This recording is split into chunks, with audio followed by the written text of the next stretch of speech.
के कार्य और निश्चित दिशा में आगे बढ़े। कोऑपरेटिव फेडरलिज्म को और अधिक सार्थक बनाना और यही नहीं, हमें प्रयत्नपूर्वक कॉम्पिटिटिव कोऑपरेटिव फेडरलिज्म को न सिर्फ राज्यों के बीच डिस्ट्रिक्ट तक ले जाना है, ताकि विकास की स्पर्धा निरंतर चलती रहे, विकास ये प्राइम एजेंडा बना रहे, देश को नई ऊंचाई पर ले जाने की स्पर्धा कैसे बढ़े, ये मंथन करने के लिए पहले भी कई बार हमने चर्चा की है। आज भी स्वाभाविक है कि इस समिट में उस पर बल दिया जाएगा। हमने कोरोना कालखंड में देखा है कि कैसे अब राज्य और केंद्र सरकार ने मिलकर काम किया, देश सफल हुआ और दुनिया में भी भारत की एक अच्छी छवि निर्माण हुई। साथियों, आज जब देश अपनी आजादी के 75 वर्ष पूरे करने जा रहा है, तब इस गवर्निंग काउंसिल की बैठक और महत्वपूर्ण हो गई है। मैं राज्यों से भी आग्रह करूंगा कि आजादी के 75 वर्ष के लिए अपने अपने राज्यों में समाज के सभी लोगों को जोड़ करके समितियों का निर्माण हो, जिलों में भी समितियों का निर्माण हो। अब से कुछ देर पहले इस बैठक के लिए बिंदुओं का एक सरसरा उल्लेख आपके सामने हुआ है। इन एजेंडा पॉइंट्स का चयन देश की सर्वोच्च प्राथमिकताओं को ध्यान में रखते हुए किया गया है। इन एजेंडा पॉइंट्स पर राज्यों से सुझाव लेने के लिए, राज्यों को तैयारी का पर्याप्त समय देने के लिए एक नया प्रयोग शुरू किया गया कि इस बार नीति आयोग के साथ, राज्यों के सभी प्रमुख अधिकारियों के साथ एक अच्छा सा वर्कशॉप भी हुआ इसके पूर्व, और उस चर्चा में जो पॉइंट आए उनको भी इसमें जोड़ने के लिए हमने प्रयास किया है और इसके कारण काफी सुधार और एक प्रकार से राज्यों की अपेक्षाओं को ध्यान में रखते हुए एजेंडा बना है।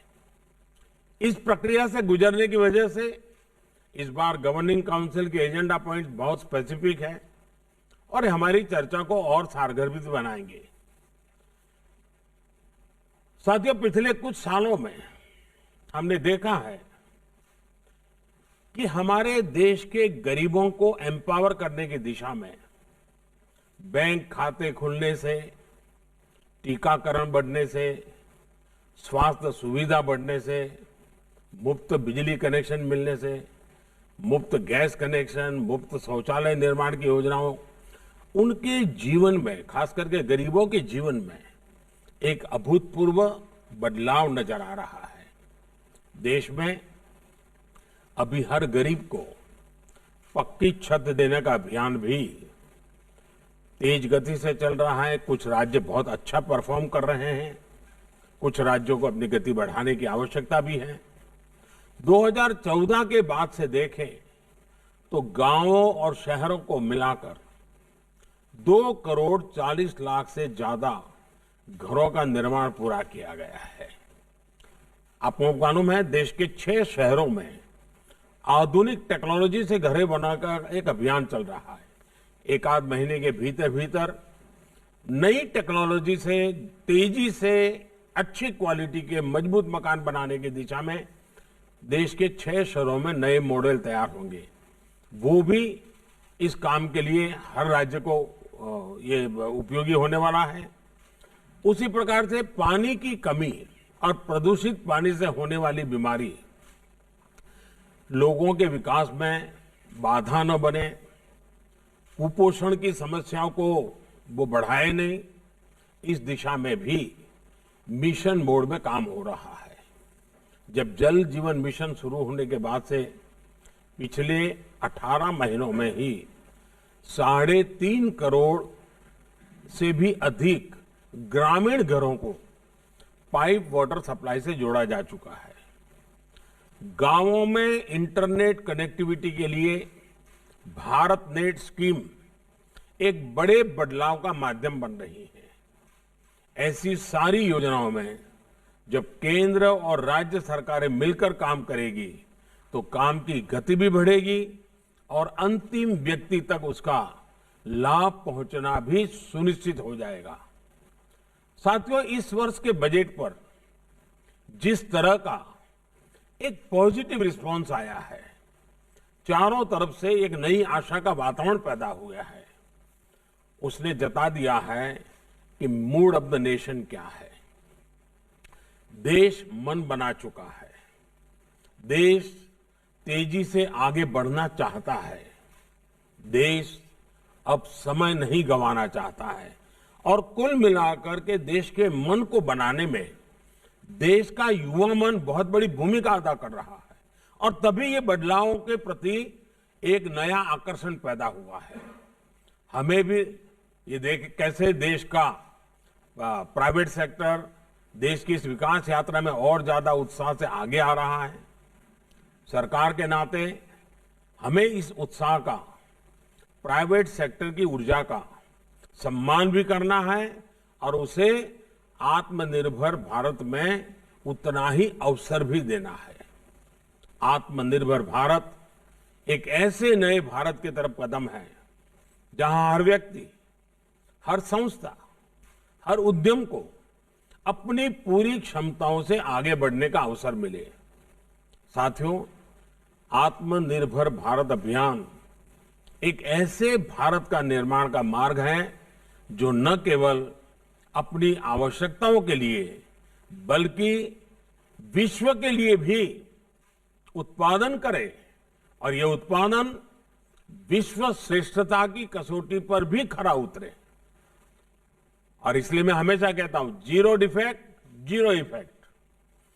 भारत जैसा युवा देश, उसकी आकांक्षाओं को ध्यान में रखते हुए हमें आधुनिक इंफ्रास्ट्रक्चर का निर्माण करना होगा, इनोवेशन को बढ़ावा देना होगा, टेक्नोलॉजी का ज्यादा से ज्यादा प्रयोग करना होगा, शिक्षा कौशल के बेहतर अवसर उन्हें देने होंगे। साथियों, हमें अपने बिजनेस को, एमएसएमईज को, स्टार्टअप्स को और मजबूत करने की जरूरत है। हमारे हर राज्य की अपनी एक खूबी है, हर राज्य के हर जिले के पास अपना हुनर है, अपनी खासियत है, कई प्रकार के पोटेंशियल्स हम बारीकी से देखें तो नजर आते हैं। सरकार द्वारा देश को ये सैकड़ों जिलों के प्रोडक्ट्स को शॉर्टलिस्ट करके उनके वैल्यूएडिशन के लिए, मार्केटिंग और एक्सपोर्ट के लिए उन्हें प्रमोट किया जा रहा है। इससे राज्यों के बीच एक स्वस्थ स्पर्धा अभी प्रारंभ हुई है, लेकिन आगे बढ़ाना है। कौन राज्य सबसे ज्यादा एक्सपोर्ट करता है, अधिक से अधिक प्रकार की चीजें एक्सपोर्ट करता है, अधिकतम देशों में एक्सपोर्ट करता है, अधिक से अधिक मूल्य की चीजें एक्सपोर्ट करता है, और फिर जिलों में भी ये स्पर्धा कैसे बने और हम एक्सपोर्ट पर विशेष बल हर राज्य, हर जिला कैसे दें। हमें इस प्रयोग को जिलों और ब्लॉक्स के बीच भी लेकर जाना है। हमें राज्यों के संसाधनों का पूरा इस्तेमाल करना होगा। राज्यों से होने वाला एक्सपोर्ट हमें आग्रहपूर्वक, और इसका हिसाब किताब हर महीना लेना चाहिए और उसको बढ़ाना चाहिए। पॉलिसी फ्रेमवर्क और केंद्र एवं राज्यों के बीच बेहतर तालमेल भी बहुत जरूरी है। अब जैसे हमारे यहां कोस्टल स्टेट है, मत्स्य उद्योग को, ब्लू इकोनॉमी को और मछली को विदेशों में एक्सपोर्ट करने के लिए असीमित असीमित अवसर है।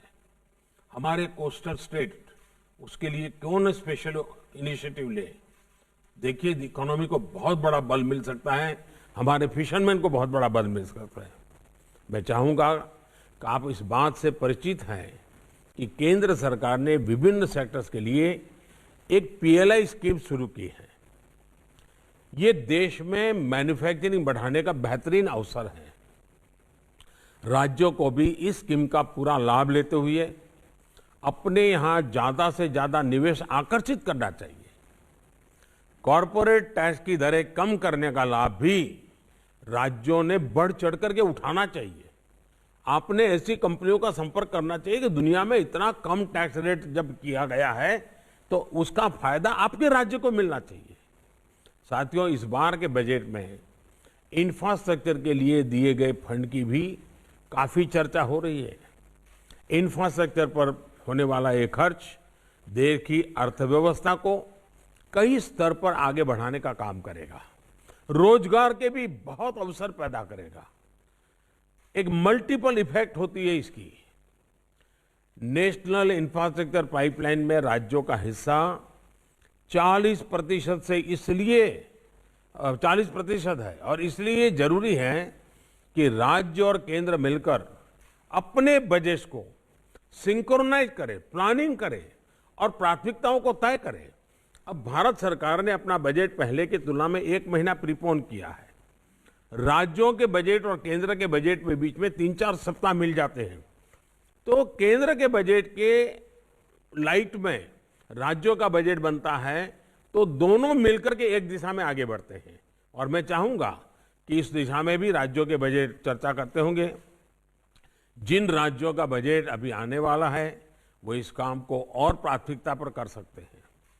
केंद्रीय बजट के साथ ही राज्यों का बजट भी विकास को गति देने में, राज्यों को आत्मनिर्भर बनाने में उतना ही अहम है। साथियों, 15वें वित्त आयोग में लोकल बॉडीज के आर्थिक संसाधनों में बड़ा इजाफा होने जा रहा है।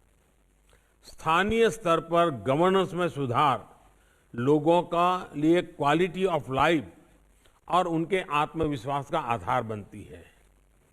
इन सुधारों से में टेक्नोलॉजी के साथ साथ जन भागीदारी भी बहुत आवश्यक है। मैं समझता हूं कि पंचायत राज व्यवस्था तथा नगर निकायों के निर्वाचित प्रतिनिधियों को इस कन्वर्जेंस तथा आउटकम्स के लिए जिम्मेदार बनाने का भी समय आ गया है। स्थानीय स्तर पर बदलाव के लिए जिले, राज्य और केंद्र एक साथ मिलकर काम करते हैं तो परिणाम कितने सकारात्मक आते हैं, इसके लिए आकांक्षी जिलों का उदाहरण हमारे सामने है। एस्पिरेशनल डिस्ट्रिक्ट का जो प्रयोग रहा है वो अच्छे परिणाम दे रहा है, लेकिन पिछले कुछ दिनों में कोरोना के कारण जो गति आनी चाहिए तो नहीं आई, लेकिन अब फिर से उस पर हम बल दे सकते हैं। साथियों, कृषि अपार क्षमताओं से भरी है, लेकिन फिर भी कुछ सच्चाइयां हमें स्वीकार करनी होगी। हम कृषि प्रधान देश कहे जाएं, उसके बावजूद भी आज करीब 65-70 हजार करोड़ रुपए का खाद्य तेल हम बाहर से लाते हैं। ये हम बंद कर सकते हैं। हमारे किसानों के खाते में पैसा जा सकता है। ये पैसों का हकदार हमारा किसान है, लेकिन इसके लिए हमारी योजनाएं उस प्रकार से हमें बनानी होगी। हमने पिछले दिनों दालों में प्रयोग किया, उसमें सफलता मिली। अब दालों को बाहर से लाने में खर्चा हमारा काफी कम हुआ है। ऐसी कई चीजें, कई खाद्य चीजें बिना कारण हमारे टेबल पर आज आ जाती है। हमारे देश के किसानों को ऐसी चीजों को उत्पादन में कोई मुश्किल नहीं है, थोड़ा गाइड करने की जरूरत है।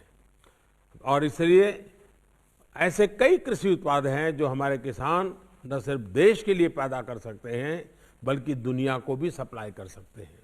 इसके लिए जरूरी है कि सभी राज्य अपनी एग्रो क्लाइमेटिक रीजनल प्लानिंग, उसकी स्ट्रेटेजी बनाएं, उसके हिसाब से किसान को मदद करें। साथियों, बीते वर्षों में कृषि से लेकर पशुपालन और मत्स्य पालन तक एक होलिस्टिक अप्रोच अपनाई गई है। इसका परिणाम है कि कोरोना के दौर में भी देश में कृषि निर्यात में काफी बढ़ोतरी हुई है, लेकिन हमारा पोटेंशियल इससे अनेक गुना ज्यादा है। हमारे प्रोडक्ट्स का वेस्टेज कम से कम हो, इसके लिए स्टोरेज और प्रोसेसिंग पर भी ध्यान देने की जरूरत है और उसमें इन्वेस्टमेंट के लिए हमें जितने भी पोटेंशियल जहां भी है उसको जोड़ना पड़ेगा। हमें जानते हैं कि भारत साउथ ईस्ट एशिया में रॉ फिश एक्सपोर्ट करता है। जब मैंने प्रारंभ में कहा, वहां वो फिश प्रोसेस करके भारी मुनाफे और प्रोसेस प्रोडक्ट के तौर पर बेची जाती है। क्या हम सीधे प्रोसेस फिश प्रोडक्ट को बड़े पैमाने पर एक्सपोर्ट नहीं कर सकते? हमारे सभी कोस्टल स्टेट खुद अपना इनिशिएटिव लेकर के इस पूरे ग्लोबल मार्केट को ऊपर अपना प्रभाव पैदा नहीं कर सकते हैं? ऐसी स्थिति कई और क्षेत्रों, कई और प्रोडक्ट्स के साथ है। हमारे किसानों को जरूरी आर्थिक संसाधन मिले, बेहतर इंफ्रास्ट्रक्चर मिले, आधुनिक टेक्नोलॉजी मिले, इसके लिए रिफॉर्म्स बहुत जरूरी है।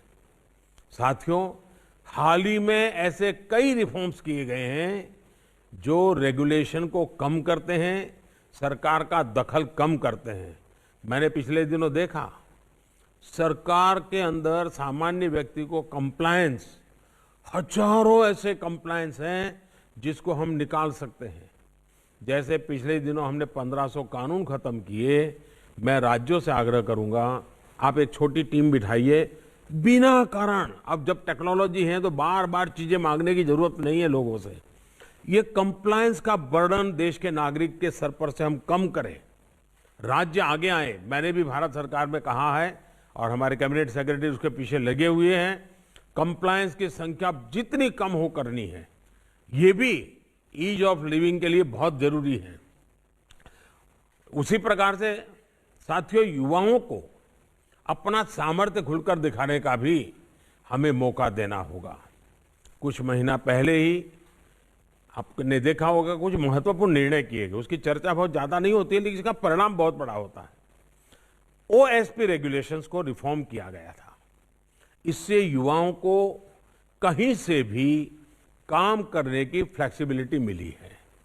इसका बहुत बड़ा लाभ हमारे टैक्स सेक्टर को मिला। मैं अभी पिछले दिनों